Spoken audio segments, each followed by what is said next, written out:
आज की इस वीडियो में हम लोग CSS की बैकग्राउंड प्रॉपर्टी के बारे में देखेंगे और देखेंगे कि किस तरीके से उसको लगाया जाता है। तो चलते हैं अपने स्लाइड के ऊपर और देखते हैं CSS की बैकग्राउंड प्रॉपर्टी क्या होती है। CSS प्रॉपर्टीज़ न्यू टॉपिक यहाँ से स्टार्ट हो रहा है। अब हम चलते हैं अपनी दूसरी जो प्रॉपर्टी है, पहली जो प्रॉपर्टी है हमारी उसके ऊपर, CSS में बैकग्राउंड प्रॉपर्टी। अब जो ये बैकग्राउंड प्रॉपर्टी है ये क्या होती है?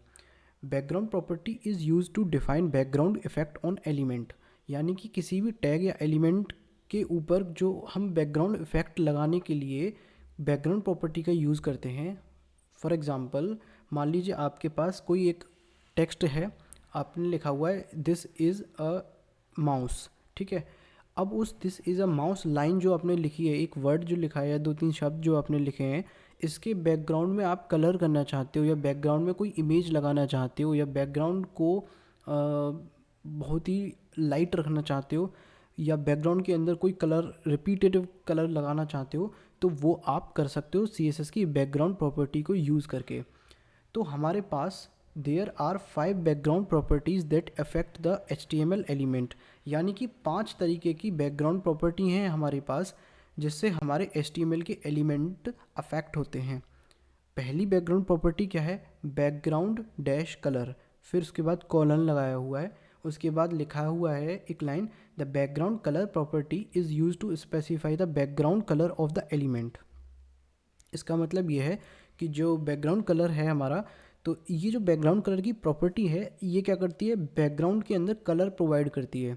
यानी कोई भी एक बैकग्राउंड लगा रखा है आपने, सपोज़ करिए आपने कुछ लिखा है, सपोज़ करिए आपने लैपटॉप लिखा है एक टेक्स्ट, उसके बैकग्राउंड में आपको ब्लू कलर देना है, तो आप क्या कर सकते हो? बैकग्राउंड डैश कलर, फिर कॉलन लगाओगे, फिर उसकी ये तो प्रॉपर्टी होगी। अब प्रॉपर्टी की वैल्यू लिखोगे आप, और वैल्यू लिखने के बाद आप कोई सा भी कलर दे सकते हो।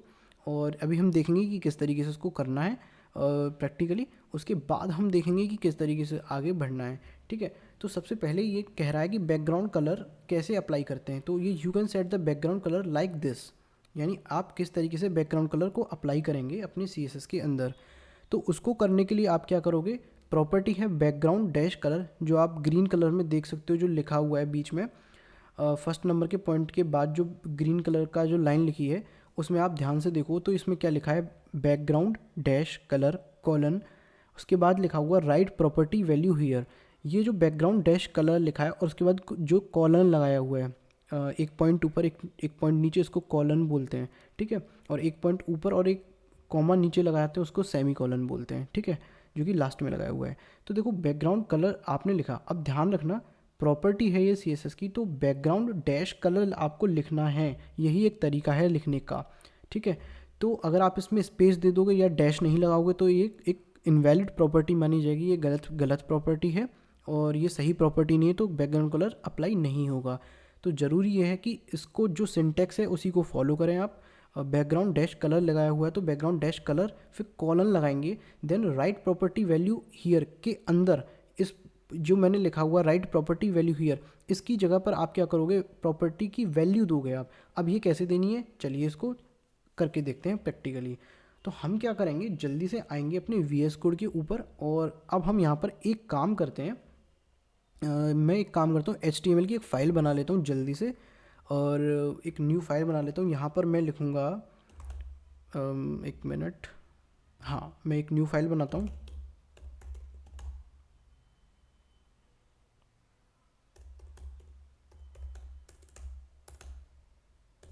बैकग्राउंड प्रॉपर्टी डॉट HTML, ये मैंने एक फ़ाइल बनाई और जल्दी से मैं बॉयलर प्लेट का इस्तेमाल करके और यहाँ पर मैं क्या करूँगा, HTML की बॉयलर प्लेट ले आऊँगा और अब यहाँ पर मैं लिखूँगा, टाइटल दूंगा मैं अपने वेब पेज का,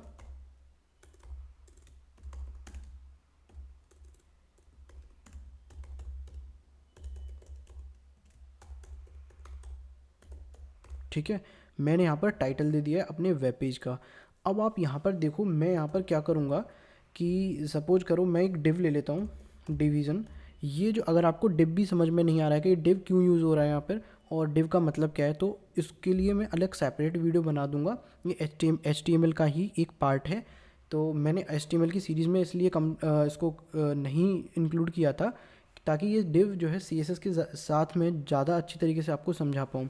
तो इसका जब ज़रूरत होगी तो मैं आपको आगे एक वीडियो बना के प्रॉपरली डिव के ऊपर मैं बना दूंगा। अब बस आप अभी इतना ध्यान रखिए, डिव क्या है, एक सेक्शन क्रिएट कर देता है, यानी कि एक ब्लॉक सेक्शन क्रिएट कर देता है, यानी एक बॉक्स सा क्रिएट कर देता है। अब बॉक्स का जो साइज़ और विड्थ होता है वो अकॉर्डिंग टू बाय डिफ़ॉल्ट क्या होता है, टेक्स्ट के ऊपर होता है। जितना आप टेक्स्ट लिखोगे उतना ही उसका साइज़ और हाइट विड्थ सेट हो जाएगी, यानी कि एक पूरे वेब पेज के अंदर एक छोटा सा सेक्शन बना देता है। ठीक है, अब देखिए डिव डॉट मैंने लिखा, बाय द वे अगर आपको ये डिव डॉट समझ में नहीं आ रहा कि मैं क्या कर रहा हूँ, तो ये शॉर्टकट है वी एस कोड के अंदर, ये वी एस कोड एडिटर के अंदर शॉर्टकट होता है। यहाँ पर डॉट लिखोगे आप, और यहाँ पर अगर आपने लिखा कोई सी एस एस अप्लाई करनी है तो आप जैसे सी एस एस लिख दोगे, क्लास, ये क्लास सी एस एस है, ये हम बाद में देखेंगे। फिलहाल मैं क्या करता हूँ, एक डिव बनाता हूँ सिंपल सा। ठीक है, अब मैं यहाँ पर क्या करूँगा, एक H1 दे देता हूँ, और यहाँ पर मैं लिखूँगा, सपोज करो मैंने लिखा माई वेबसाइट। ठीक है, मैंने लिखा माई वेबसाइट, और मैंने क्या किया, और यहाँ पर ना एक, चलो मैं अभी इतना ही करके आपको बताता हूँ। अब इसका पहले आउटपुट देखते हैं क्या आ रहा है। मैंने इसका कॉपी पाथ किया, और जल्दी से मैं अपने क्रोम पर आऊँगा, और यहाँ पर इसका पाथ जो है पेस्ट करूँगा, और अब एंटर कर दूँगा। तो अब आप देख सकते हो यहाँ पर माई वेबसाइट नाम से एक H1 आ चुका है, जो कि बोल्ड के अंदर है। ठीक है, अब आप यहाँ पर देख सकते हो क्लियरली माई वेबसाइट करके आ चुका है। तो अब यहाँ पर क्या है कि ये H1 आ गया, लेकिन अब आप ध्यान से देखो, ये एक कलर जिसका ब्लैक है, ऑब्वियसली ये तो बाय डिफ़ॉल्ट आता ही है। अब मुझे यहाँ पर करना ये है कि पहली जो बैकग्राउंड प्रॉपर्टी थी CSS की, अगर आपको नहीं समझ में आ रही तो ये वाली बैकग्राउंड प्रॉपर्टी, बैकग्राउंड कलर वाली प्रॉपर्टी अप्लाई करनी है मुझे इस टैग पर। जो ये H1 टैग है, इस पर बैकग्राउंड प्रॉपर्टी अप्लाई करनी है। तो वो कैसे करेंगे, अब आप देखिए। मैं चलता हूँ क्रोम पर। अब देखो इस मैं ये चाहता हूँ कि ये जो टेक्स्ट लिखा हुआ है, जितना मैंने हाईलाइट किया हुआ है, ठीक है, जितना हाईलाइट कर रखा है, इसके बैकग्राउंड के अंदर मैं चाहता हूँ रेड कलर हो जाए। ठीक है, तो रेड कलर किस तरीके से होगा अब देखते हैं। तो चलो मैं क्या करूँगा, जल्दी से इस H1 को टारगेट कर लूँगा CSS के अंदर। तो मैं क्या करूँगा, एक न्यू फाइल बनाऊँगा CSS फोल्डर के अंदर, और यहाँ पर मैं न्यू फाइल बनाऊँगा, और फाइल का नाम मैं रख दूँगा बैकग्राउंड प्रॉपर्टी ही, जो कि HTML का जो नाम है फाइल का, सेम नाम रख लेता हूँ, कोई नहीं, आप कुछ भी रख सकते हो, आपकी मर्ज़ी है। मैं यहाँ पर जल्दी से लिखता हूँ उसका नाम,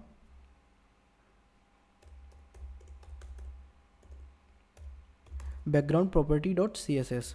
अब मैंने CSS की फ़ाइल बना ली है, लेकिन कुछ भी करने से पहले सबसे पहले हम इस background property dot CSS file को लिंक करेंगे अपने इस वाले HTML पेज के अंदर, तभी तो हम इसमें जो CSS लिखेंगे तभी इस पर अप्लाई होगी इस पूरे वेब पेज के अंदर।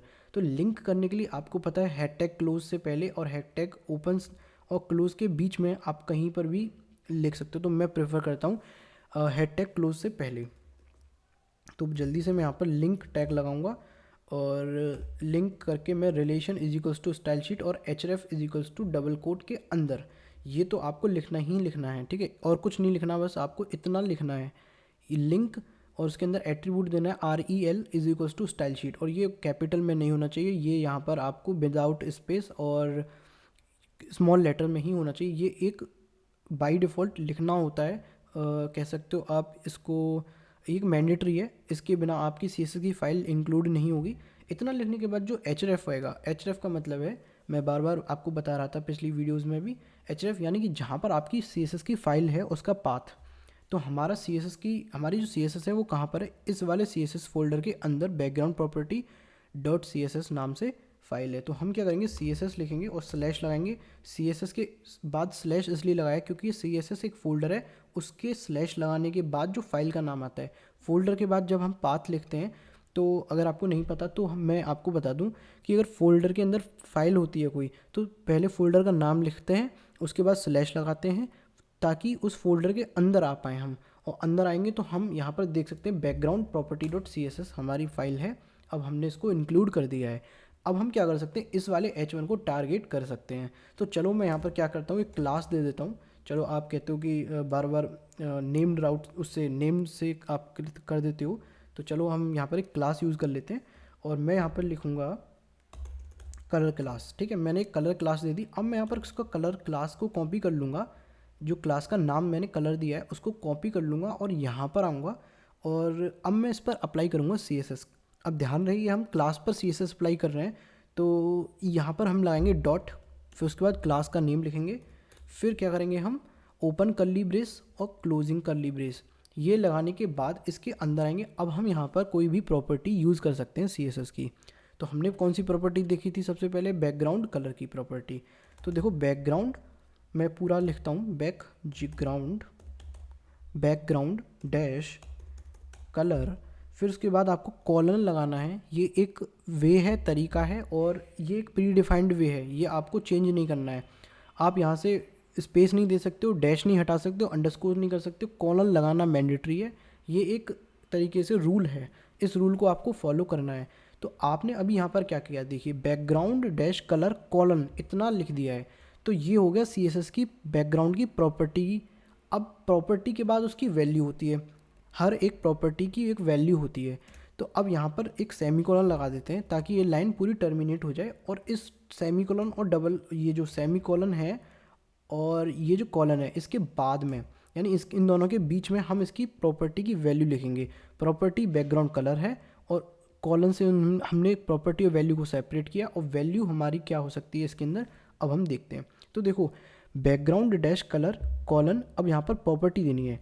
तो आप क्या कर सकते हो, कलर के नेम भी दे सकते हो, जैसे कि मैंने कहा रेड, ये मैंने अप्लाई किया। वापस चलते हैं और अपने पेज को रीलोड करते हैं, तो देख सकते हो आप यहाँ पर पूरे बैकग्राउंड के अंदर रेड कलर हो गया है।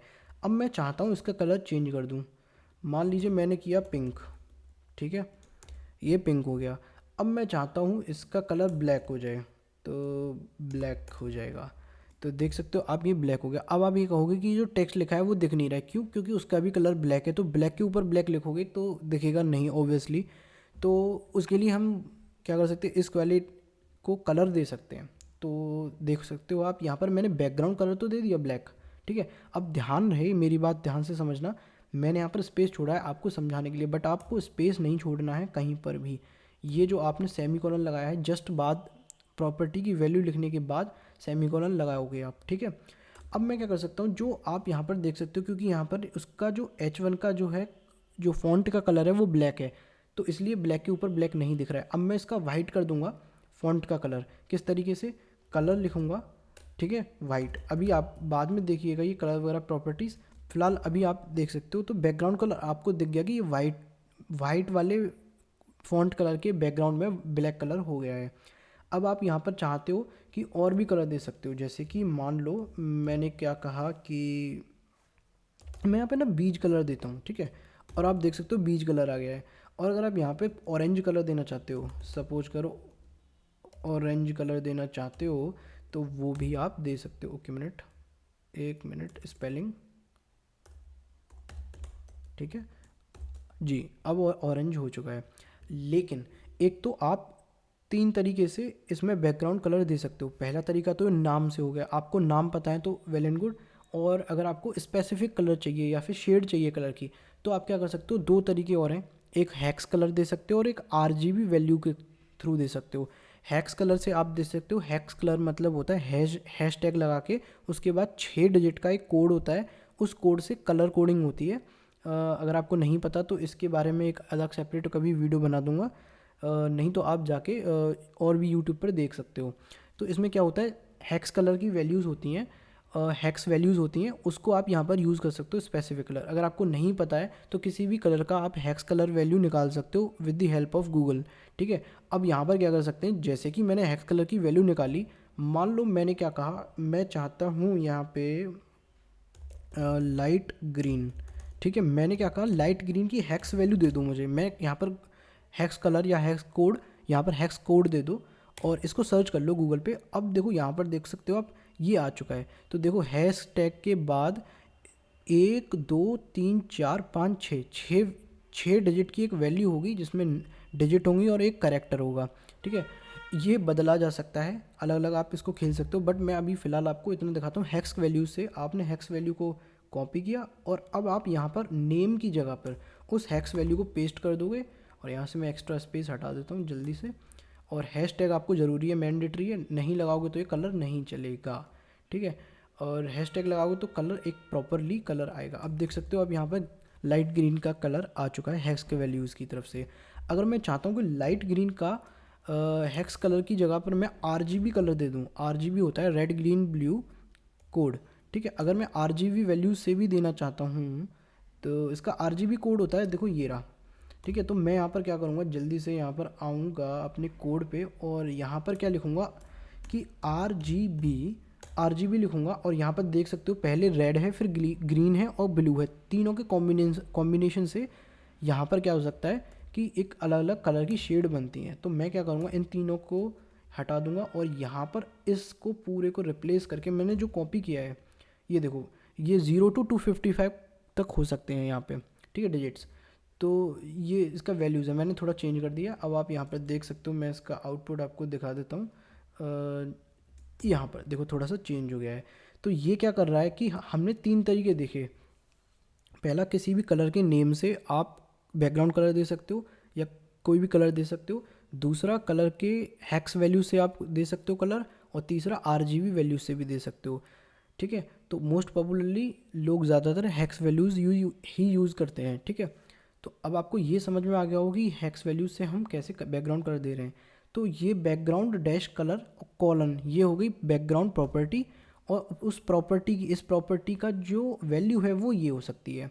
अब वैल्यू यानी कि कोई भी वैल्यू हो सकती है, यानी कलर कोई सा भी हो सकता है। वैल्यू मतलब यहाँ पर कलर, इसकी प्रॉपर्टी, इस प्रॉपर्टी की जो वैल्यू है वो कलर है, यानी कि बैकग्राउंड कलर की प्रॉपर्टी की जो वैल्यू है वो कलर हो सकती है और कोई भी कलर हो सकता है। कलर की हम 3 तरीके से दे सकते हैं, RGB और उसके बाद हेक्स कलर कोड से, और उसी के साथ साथ हम नेम से भी दे सकते हैं, किसी भी कलर के नेम से। तो ये रहा आपका पहला प्रॉपर्टी, और जिसको हमने बोला है कि बैकग्राउंड प्रॉपर्टी हमारी पहली बैकग्राउंड कलर, ठीक है। अब दूसरी प्रॉपर्टी जो हमारे पास आती है वो आती है बैकग्राउंड इमेज की नाम से। अब जो ये बैकग्राउंड इमेज प्रॉपर्टी है, इसको हम देखते हैं किस तरीके से इसको यूज़ करते हैं। तो जो बैकग्राउंड प्रॉपर्टी है इमेज, इसका हम यूज़ क्यों करते हैं। तो सबसे पहले देखिए यहाँ पर लिखा है the background image property is use to set an image as a background of an element. यानी किसी भी एलिमेंट के बैकग्राउंड में हम अगर इमेज लगाना चाहते हैं तो हम इसको बैकग्राउंड इमेज की प्रॉपर्टी को यूज़ कर सकते हैं। और जो बाय डिफ़ॉल्ट इमेज जो होती है वो पूरी, जितनी बड़ी इमेज होगी ना वो पूरा साइज़ ले लेगी। और उसके साथ साथ आप ये जो बैकग्राउंड इमेज है उसको सेट कर सकते हो किस तरीके से, बैकग्राउंड डैश इमेज कॉलन, उसके बाद जो इसकी URL लगाएंगे। अब देख सकते, अब इसको प्रॉपर्टी जो ये लिखी हुई है बैकग्राउंड कलर वाली, इसको लगा के देखते हैं। मैं आपको दिखाता हूँ किस तरीके से आप लगा सकते हो। तो देखो, मैं चाहता हूँ ये बैकग्राउंड कलर है, इसको यहाँ से मैं कमेंट कर दूंगा। अब देखो कमेंट आपने समझा होगा कि पिछली वीडियोस में, तो कमेंट हम किस लिए करते हैं कि ताकि हम उसका आउटपुट हमें नहीं दिखे, ठीक है। तो अब मैं यहाँ पर वापस से इसका कलर जो है हटा देता हूँ, क्योंकि मुझे कलर ब्लैक ही चाहिए, वाइट नहीं चाहिए। तो वाइट के बैकग्राउंड के ऊपर वाइट तो कलर वैसे भी नहीं दिखेगा। तो अब देखो मैं यहाँ पर क्या करूँगा कि मैं ये चाहता हूँ कि ये जो माई वेबसाइट लिखी हुई है ये मैं टेक्स्ट ना लिखूँ। यहाँ पर आऊँगा मैं और यहाँ पे ये जो टेक्स्ट है, चलो टेक्स्ट को लिखा रहने देता हूँ, ये डिव है, मैंने इसको एक क्लास दे दी और यहाँ पे लिख देता हूँ इमेज, ठीक है। अब मैं इस इमेज को एक क्या कर सकता हूँ, बैकग्राउंड वो दे सकता हूँ। देखो अब मैं यहाँ पर क्या करूँगा, देखो मैं डॉट लगाऊंगा और इमेज लिखूँगा उसका नाम क्लास का। और यानी कि अब हम कर क्या रहे हैं कि डॉट इमेज पर CSS लगा रहे हैं, यानी कि इस डिप पर CSS लगा रहे हैं, इस पर नहीं लगा रहे, इस पर लगा रहे हैं, इस डिप पर, ठीक है, इस पूरे डिवीजन पे यानी इस सेक्शन पे। अब हम क्या करेंगे, इसके बैकग्राउंड के अंदर इमेज लगाएंगे। तो बैकग्राउंड डैश इमेज कॉलन, फिर सेमी कॉलन, उन सेमी कॉलन और कॉलन के बीच में हम देंगे URL, ठीक है। ये मैंडेटरी है। बैकग्राउंड इमेज जब हम लगाते हैं तो इमेज, अगर आपको बैकग्राउंड में किसी डॉग की बार्किंग की नॉइस आ रही हो तो उसको माफ़ करना, या छोटी मोटी कोई शोर आ रहा हो तो माफ़ करना। देखिए जब भी हम बैकग्राउंड इमेज लगाते हैं तो क्या होता है कि URL हमको देनी पड़ती है। URL का मतलब है जहाँ पर वो इमेज है। अब देखो यहाँ पर क्या था कि URL के अंदर आप डबल कोट लगा के उसके बाद उसका पाथ या फिर URL दे सकते हो। तो देखो मैं आपको करके दिखाता हूँ। ओके, मैंने यहाँ पर पैरेंथेसिस के अंदर मैंने क्या किया, ब्रैकेट के अंदर मैंने क्या किया है कि डबल कोट लगाया और यहाँ पर मैं उसका पाथ दूंगा। अभी मेरे पास कोई इमेज नहीं है, तो मैं एक काम कर सकता हूँ, गूगल पर आऊँगा और यहाँ पे लिखूँगा इमेजेस, और उसी के साथ साथ हम यहाँ पर कोई सी भी इमेजेस निकाल सकते हैं। जैसे कि मान लो, सपोज़ करो मैंने ये वाली इमेज ले ली, और मैं यहाँ पर क्या करूँगा, राइट क्लिक करूँगा और उसका कॉपी इमेज एड्रेस जो है, इसका जो यूआरएल है इसको कॉपी कर लूँगा, और यहाँ पर अगर मैं आऊँगा और मैं एंटर करूँगा तो ये इमेज जो है डाउनलोड हो जाएगी मेरी।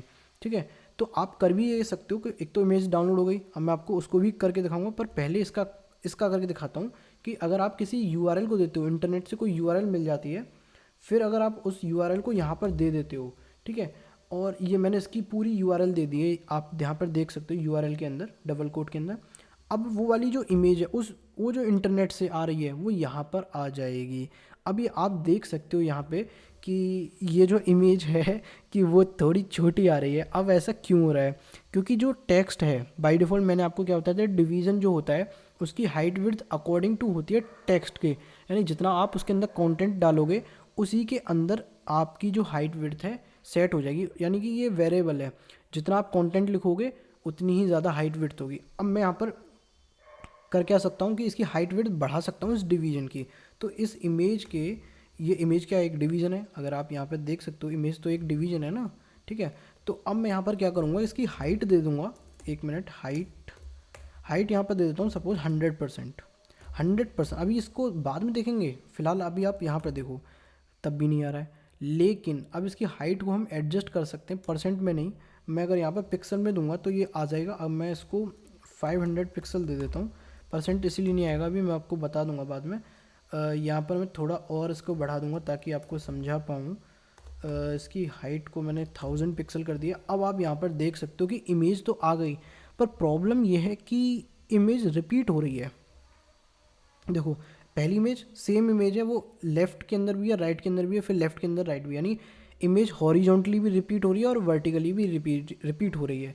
तो ये जब आप बैकग्राउंड इमेज लगाते हो तो बाय डिफ़ॉल्ट इमेज रिपीट हो जाती है। इससे बचने के लिए जो अगली प्रॉपर्टी है वो हम देखेंगे कि बैकग्राउंड रिपीट ना हो, हमारा जो हमने लगाई है इमेज वो रिपीट ना हो, तो वो कैसे करेंगे, तो वो भी हम अगले वाले प्रॉपर्टी के अंदर देखेंगे। पर उससे पहले यहाँ पर जो मैंने ये इमेज को यूआरएल के थ्रू लिया है, किसी भी यूआरएल के थ्रू, अब मैं चाहता हूँ कि जो मेरी इमेज है वो आ जाए कहाँ से, जो मैंने डाउनलोड करी है। तो मैं यहाँ पर क्या करूँगा, एक फ़ोल्डर बना लूँगा, और यहाँ पर 1 मिनट, यहाँ पर मैं बाहर ही एक फ़ोल्डर बनाऊँगा, न्यू फोल्डर, और उस फोल्डर का नाम दे देता हूँ मैं इमेज या इमेजेस, ठीक है। अब मैं यहाँ पर क्या करूँगा, आऊँगा अपने फाइंडर के अंदर, और जो मैंने इमेज को डाउनलोड किया है उसका मैं रीनेम कर दूँगा, और यहाँ पर मैं ले लेता हूँ image1, ठीक है। मैंने जस्ट रैंडम एक नेम ले लिया है, मैं इसको कॉपी करूँगा और अपने YT के नाम से अंदर आऊँगा CSS फोल्डर के अंदर, इमेज फोल्डर के अंदर, और यहाँ पर मैं इसको पेस्ट कर दूँगा। यानी इमेज वाले फोल्डर के अंदर मैंने क्या करा है, इमेज डाल दी है नेट से डाउनलोड करके। अब मैं यहाँ पर VS कोड के अंदर आऊँगा, और अगर देख सकते हो यहाँ पे तो इमेज आ चुकी है। अगर मैं क्या करूँगा कि अब आपके सिनेरियो ये हो सकता है कि आपने एक फ़ोल्डर के अंदर इमेज डाल रखी हो पहले से, आपके पास हो, तो वो आप कैसे इंक्लूड करोगे। तो image1.jpg इसका पाथ है। अब ध्यान से देखिएगा, ये यूआरएल एब्सोल्यूट यूआरएल लेता है, यानी कि इसका कंप्लीट पाथ लेता है। तो हमारी इमेज कहाँ पर है, इमेजेस फोल्डर के अंदर है। तो हम क्या करेंगे, इमेजेस लिखेंगे, और इमेजेस लिखने के बाद हम स्लैश लगाएंगे, क्योंकि इमेजेस तो हो गया फोल्डर का नाम, और स्लैश के अंदर जो, स्लैश के बाद जो लिखते हैं वो हो गया फाइल का नाम। स्लैश क्या करता है, उसके फोल्डर के अंदर आता है, और उसके बाद हम फाइल का नाम लिखेंगे। फाइल का नाम है image1.jpg, ठीक है। मैंने यहाँ पर ये कंप्लीट पाथ दे चुका हूँ, और अगर मैं इसको रिफ़्रेश करूँगा तो अब देखो यहाँ पर ये गायब हो चुका है। लेकिन ये प्रॉब्लम आई क्यों, यहाँ पर प्रॉब्लम क्यों आई ये देख सकते हैं। image1.jpg, ये प्रॉब्लम क्यों आ रही है। आई थिंक इसका यूआरएल जो है वो बैक स्लैश लगाना पड़ेगा मुझे, और फॉरवर्ड स्लैश लगाना पड़ेगा, तब भी नहीं आ रहा है। अच्छा, ऐसा क्यों हो सकता है यार। आई थिंक ये जो इमेज है वो लोड नहीं हो रही है फॉर सम रीज़न। इमेज यहाँ तो आ चुकी है, लेकिन यहाँ पर इमेज को आ जाना चाहिए। स्पेलिंग हमने सही लिखी है ना इस इमेज की? स्पेलिंग तो ठीक है। एक मिनट, मैं ये चेक करता हूँ कि इमेज क्यों नहीं आ रही है। अगर मैं इस पर लेके चलूँ तो यहाँ पर आ चुकी है। अब इसको डीबग करके देख लेते हैं कि ये इमेज क्यों नहीं आ रही है यहाँ पे। इमेज के लिए मैं चलूँगा इंस्पेक्ट पे और जल्दी से यहाँ पर देखूँगा कि इमेज क्यों नहीं आ रही है। यहाँ पर देखता हूँ fail to load resource error file not found. ये आप देख सकते हो, ये image.1.jpg ये वाली इमेज इसको नहीं मिल रही है और उसका इमेज का पाथ जो है यहाँ पर मैं अगर चेक कर सकता हूँ तो देखते हैं यहाँ पर कि CSS के अंदर यहाँ पर ये देखो यहाँ पर क्या है कि लोड नहीं हो रही है इस वाले पे बैकग्राउंड इमेज। ये देखो यहाँ पर क्या है, फाइल, ये इमेज की जो फाइल है वो यहाँ पर प्रॉपरली लोड नहीं हो रही है। तो हमें प्रॉपरली लोड कराने के लिए सबसे पहले करना यहाँ पर ये पड़ेगा कि जो इसका एक्स्ट्रा स्पेस है और ये जो स्लैश है पहले इसको हटा देते हैं और स्पेलिंग चेक करते हैं। IMAGES फिर स्लैश IMAGE1.jpg। चलते हैं एक बार और फिर इसको करते हैं रीलोड और अब देखते हैं ये इमेज आई क्यों नहीं है इमेजेस। और अब ये ले क्या रहा है, देखो प्रॉब्लम क्या आ रही है कि यहाँ पर अगर आप नीचे पाथ देखो तो yt.css फिर CSS के अंदर इमेजेस आ रही है। अब इसको सॉल्व करने का एक तरीका और है, मैं आपको बताता हूँ। यहाँ पर आप जस्ट क्या करो, डॉट स्लैश लगा दो अपने फोल्डर के पहले। इससे क्या होगा कि ये जो फोल्डर है ना वो आपका रूट में चला जाएगा, यानी सबसे ऊपर वाली फाइल पर जाएगा, यहाँ पर जाएगा, पूरे CSS टॉप रूट वाले फोल्डर के अंदर जाएगा, फिर वो ढूंढेगा इमेजेस का फोल्डर, तो ये इमेजेस का फोल्डर उसको मिल जाएगा। इसका फिक्स यही है कि डॉट स्लैश लगा दें आप इमेजेस फोल्डर के अंदर, वो पहले, ठीक है। तो आपकी जो इमेज है वो आ चुकी है, लेकिन अब भी ये रिपीटेटिव हो रही है। तो देखो यहाँ पर आपने ये देखा कि बैकग्राउंड इमेज तो प्रॉपर्टी है, उसके बाद जो URL के अंदर हमने जो उसका बैकग्राउंड के अंदर URL दिया था और इमेज का पाथ दिया है, ये उसकी इमेज का पाथ है और इमेज हमारी लोड भी हो चुकी है। तो हमने ये भी देख लिया कि बैकग्राउंड इमेज प्रॉपर्टी कैसे अप्लाई करते हैं। तो इसके बैकग्राउंड में हमारी इमेज भी आ गई, लेकिन प्रॉब्लम ये आ रही है कि ये बैकग्राउंड में वर्टिकली भी ये रिपीट हो रहा है और हॉरिजॉन्टली भी ये रिपीट हो रही है इमेज। इसको करने के लिए, सॉल्व करने के लिए हमारे पास एक दूसरी प्रॉपर्टी है जिसका नाम है हमारे पास, अगर आप यहाँ पर देख सकते हो थर्ड वाली, बैकग्राउंड रिपीट। अब जो ये बैकग्राउंड रिपीट प्रॉपर्टी है ये क्या करती है, बाय डिफ़ॉल्ट जब background image property repeats the background image horizontally and vertically, यही मैंने आपको बताया था कि बाय डिफ़ॉल्ट क्या होता है, यानी पहले से क्या होता है जब आप बैकग्राउंड इमेज अप्लाई करते हो प्रॉपर्टी, तब ये बैकग्राउंड इमेज जब आप लगाते हो तो जो इमेज होती है वो वर्टिकली और हॉरिजॉन्टली रिपीट हो जाती है। तो उस रिपीट से बचने के लिए हम क्या कर सकते हैं, some images are repeated only horizontally और वर्टिकली। कुछ इमेज ऐसी होती हैं जो हॉरिजॉन्टली ही रिपीट होंगी या वर्टिकली ही जो रिपीट होंगी, लेकिन ये वाली तो हमारी हॉरिजॉन्टली भी हो रही है और वर्टिकली भी हो रही है। अब you can set the background repeat property like this. इससे क्या होगा कि ये सिर्फ रिपीट नहीं होगी और एक ही जगह पर ये रिपीट होगी, यानी एक ही इमेज दिखेगी, बार बार रिपीट नहीं होगी हॉरिजॉन्टली और वर्टिकली। इसको करने के लिए आप क्या कर सकते हो, बैकग्राउंड रिपीट प्रॉपर्टी उसकी वैल्यू दे सकते हो। तो चलिए हम इसको करके देखते हैं। अब मैं यहाँ पर ये क्या कर सकता हूँ, बैकग्राउंड इमेज, तो बैकग्राउंड इमेज के बाद मैं यहाँ पर प्रॉपर्टी दूंगा बैकग्राउंड रिपीट, ठीक है। अब मैं यहाँ पर क्या कर सकता हूँ, देखो यहाँ पर अगर मैं नन कर दूंगा, ठीक है, मैं यहाँ पर अगर नन कर दूंगा तो अब देखो यहाँ पर क्या होगा, मैं यहाँ पर आऊँगा, इससे कुछ भी नहीं होगा, ठीक है।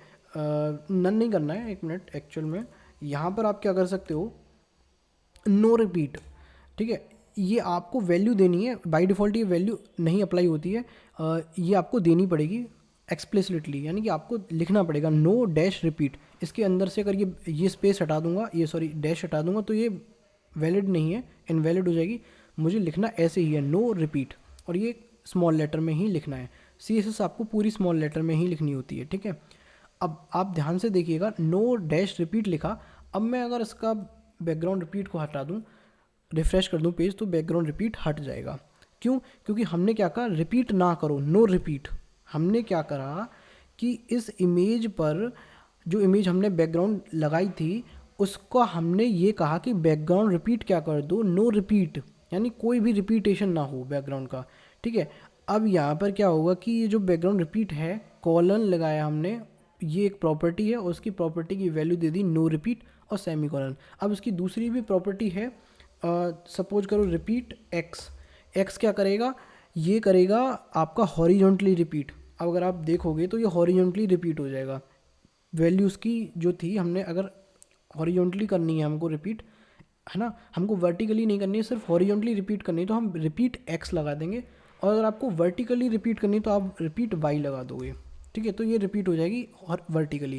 लेकिन हमको तो कुछ भी नहीं चाहिए, हमको सिंपल एक इमेज चाहिए, तो हम नो रिपीट यूज़ करेंगे, तो ये हमारी रिपीट नहीं होगी। तो आपने ये देखा कि इसकी वैल्यू 3 हो सकती है, नो रिपीट, रिपीट एक्स और रिपीट वाई। रिपीट एक्स क्या करती है, ये रिपीट एक्स क्या करती है, आपको हॉरिजॉन्टली आपकी रिपीट करती है इमेज को, और रिपीट वाई क्या करती है, वर्टिकली रिपीट करती है इमेज को।